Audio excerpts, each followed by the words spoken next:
normally live up in the Dandenong Ranges. The Dandenongs, I think, is a mispronunciation of Pungarong, which is an Aboriginal word that might mean Misty Mountain. It's a great privilege to be in Melbourne on these lands.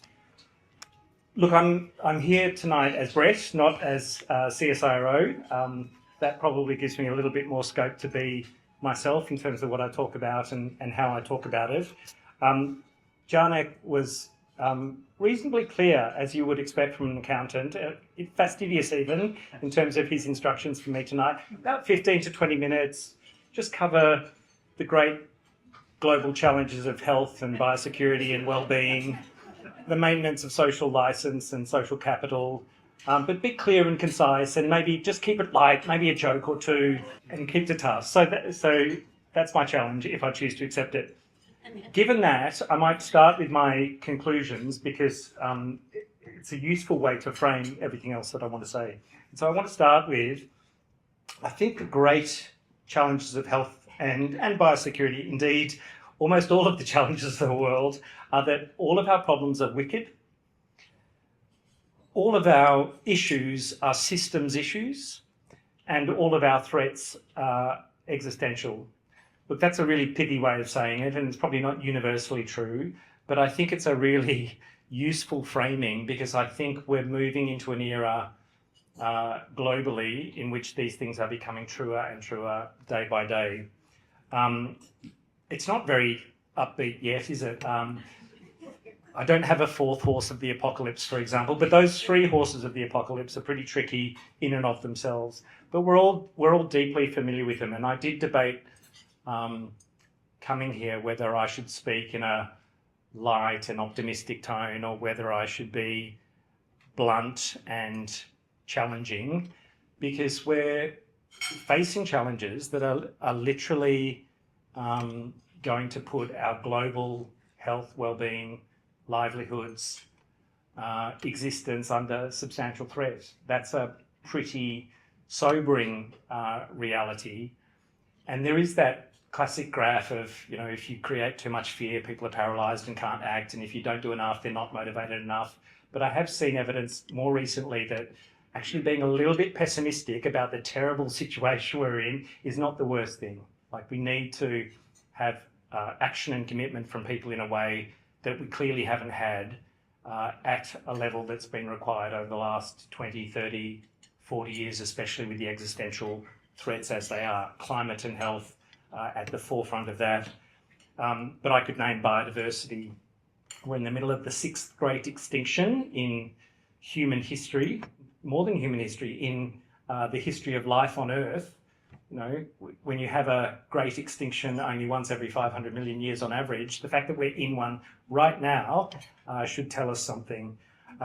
Pandemic threats, I don't need to tell you about. I think you're familiar with them. I'm certainly familiar with them. But also the existential threat of artificial intelligence and the broader challenge of dis and misinformation. Again, something I'm overly familiar with. But that is a hugely complex and wicked problem. All of these convergent challenges coming together, that of social media, of political and ideological polarisation, of the ability of generative AI to produce deep fakes. Again, I've seen them of myself. Maybe not a deep fake, it was more a shallow fake of me singing a Taylor Swift song, but nonetheless made me think of just how close we are to a point where, as human beings, we will be in a contestable space about what is real and what is not real, and we will not be able to convince each other definitively what the truth of the reality of the world is, because what is presented to us, and we're already in our little bubbles in social media, we will not be able to definitively say, this is true, this is a fact, this is real, this is our shared reality, and this is a complete and utter nonsense. We've seen it emerge, but I think it's going to be a bigger and deeper problem. What I did want to go to is that they're not straightforward. So a wicked problem is one that is both complex and complicated, but also has the intrinsic elements of unknowability or uncertainty. There's a book, Radical Uncertainty, which I read recently by John Kay, and he refers to that classic Rumsfeld line, the unknown unknowns.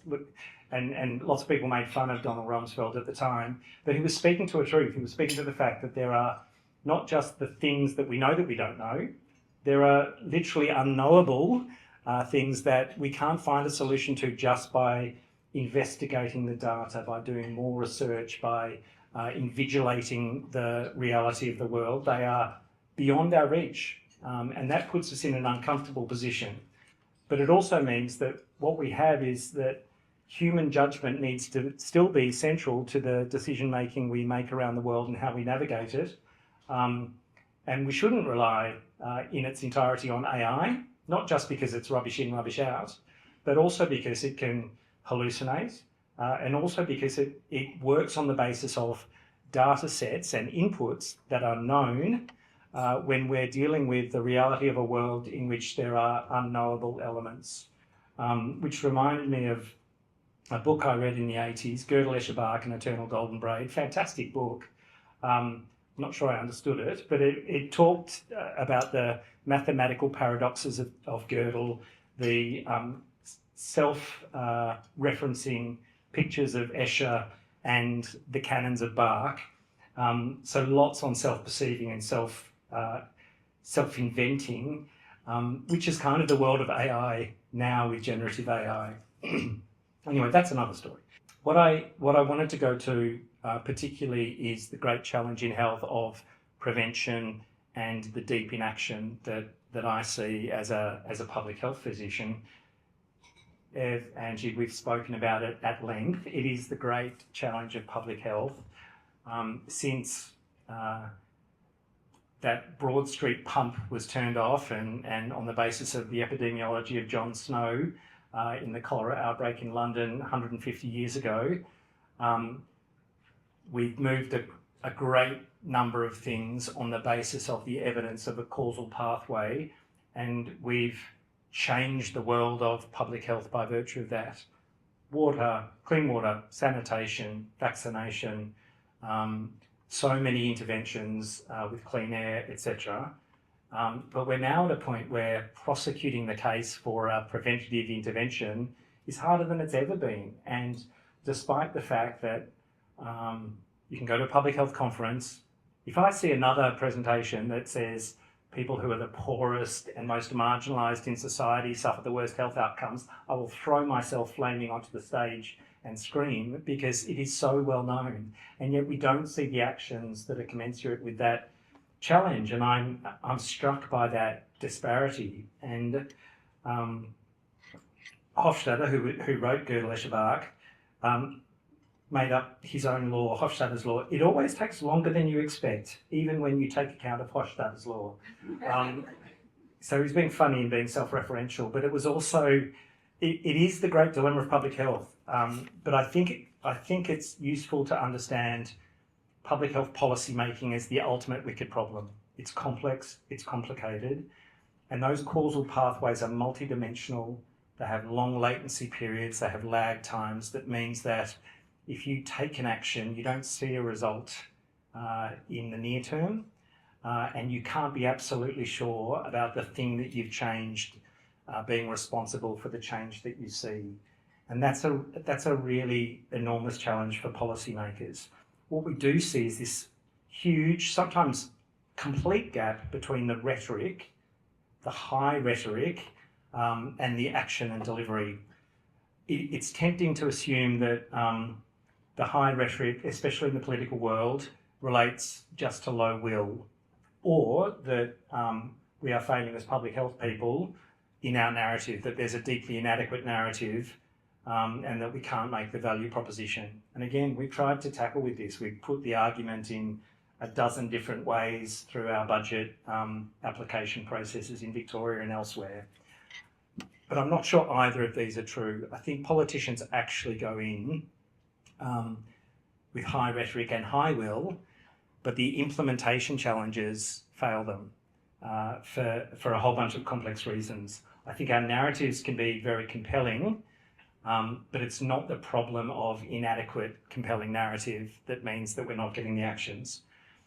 Why do politicians make these promises? Everyone says prevention is better than cure. It's kind of an intuitive, unchallenged notion that prevention is of huge and high value and that we should all be doing it. And they make those commitments. They make them as pre-election commitments. They make them in the course of their political careers. I think that they don't think that it's impossible that we can achieve prevention as a really primary focus. I think they come into office and they face the major obstacles in implementation. And it's for a few reasons. They either commit to that vague policy notion of let's put prevention first, prevention in mental health, prevention in whatever, before they really understand what it means. And then when they understand what it means, it becomes a secondary priority because those front page news stories of the ambulance ramping and the wait times in ED or the waiting lists for knee replacements become the pressing and urgent and immediate need that they must respond to because those are the KPIs that they must respond to. They have a direct and unequivocal accountability for those things. There's no commissar for prevention who holds all the responsibility for making sure that those primary or primordial interventions are made. And the third reason is that they try to deliver governance reforms over a complex policy-making environment. And that complex environment is sometimes because even the definition of prevention is not well understood. Sometimes they're talking about early intervention. I think that's classically what bureaucrats talk about when they talk about prevention. But actually there's this whole spectrum: primordial prevention, addressing poverty as an absolute and unequivocal root cause, or primary prevention like vaccination, or secondary prevention like regular antibiotics, or tertiary prevention, which is the early intervention piece. The other big issues at play, there's competition for money. The benefits are hard to measure. We never land the metrics, and Treasury works on metrics, and KPIs are the lifeblood for bureaucrats who need to be accountable to their political masters, and that's troublesome.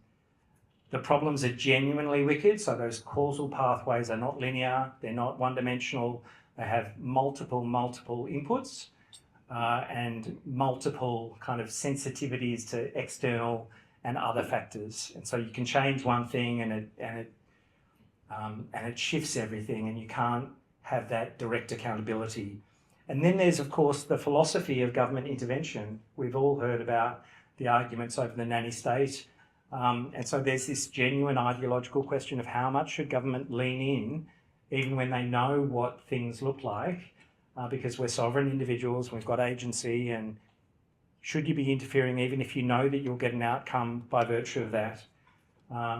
The inventor of the term nanny state was a peer in the UK House of Lords. Needless to say, he developed lung cancer, lifelong smoker, and yes, he used the universal healthcare of the NHS in the UK for his care, but he was an absolute advocate of, if I want to smoke, I'm going to damn well smoke. And I think that still sits comfortably with people, despite the fact that we have to make decisions for populations, but we also have to have this nuanced conversation about who misses out here.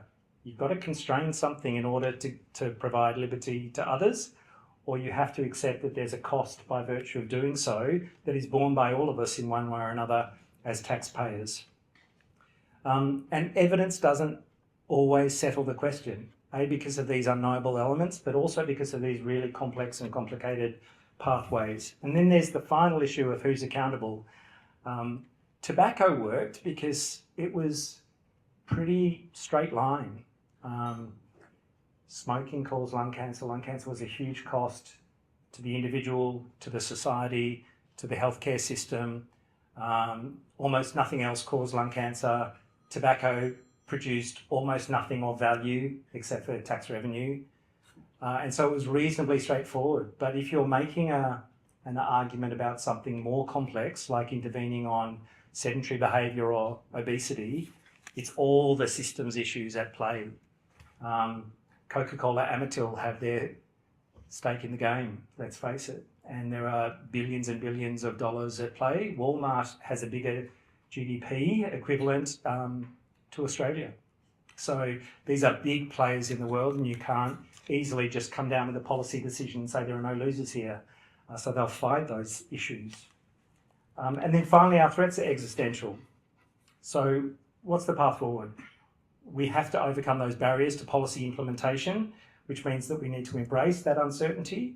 But we also need to act knowing that prevention will bring uncertain but positive benefits. And so a reduction in our CO2 emissions, Angie and Tony, we don't know exactly what it'll produce. We don't know exactly how much we need to do. There's all the uncertainty about what our trajectory is and whether we have to take absolute and urgent action by 2035 or 2032 or 2040. But we know that doing something more urgent and more profound now is unequivocally going to be beneficial for health, for economy. The Stern report talked about the economics of it 20 years ago. And so we shouldn't be arguing the fastidious little details when the general understanding in the cloud of uncertainty is that there'll be benefit. We need to recognise and debate that not everyone will benefit. Someone's got to pay as we make these choices for whole of society. But we also need to bring multidisciplinary debate to the fore. These are contested and contestable issues, and there are human values at play as we talk about them, and they're not straightforward. Even if we sometimes act in absolutist ways, as I have done in my public health time, I recognise, and we should all recognise, that there are complex values that are contestable here. Nonetheless, sometimes we come across things and they've got their uncertainty, but there's a pretty straightforward pathway. We live up in the hills, and beautiful king parrots everywhere, and rosellas, and sulphur-crested cockatoos, and currawongs and kookaburras. In Australia, cats are allowed outdoors, except on an exceptional basis, LGA by LGA. Why do we not have a national ban on cats being able to go outdoors? Yes, it's contestable. Yes, we love our little furry creatures, and yes, they're king of the house. But they kill 160 birds a year when they're domestic cats, compared to 450 for feral cats. It's a pretty straightforward equation, even if you can argue around the edges. Salt in our baked beans. If we had a 10% salt reduction, we would reduce strokes in Australia by thousands, literally thousands. We wouldn't notice it because that reformulation could happen over a year or 2 years, but there'd be a few unhappy people who love their salty baked beans.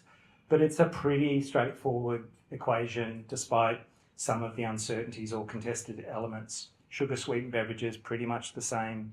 Reformulation. Actually, Coca-Cola Amatil had this very question in the UK. They were told, you will be taxed at tens of millions of dollars if you don't reduce your formulation. They said, we can't possibly do that. And the reality is they avoided that tax. They reformulated their Coca-Cola. Nobody noticed, and nobody had to pay extra tax because Coca-Cola didn't want to go out and have a higher price on their product. CO2 reduction should be in that space. I don't know what Angie will say about Baku, but there are complex issues, but it shouldn't mean that we are paralysed in our actions for something that is such a profound and urgent and existential threat to our existence. There's my light-hearted end. Thank you very much.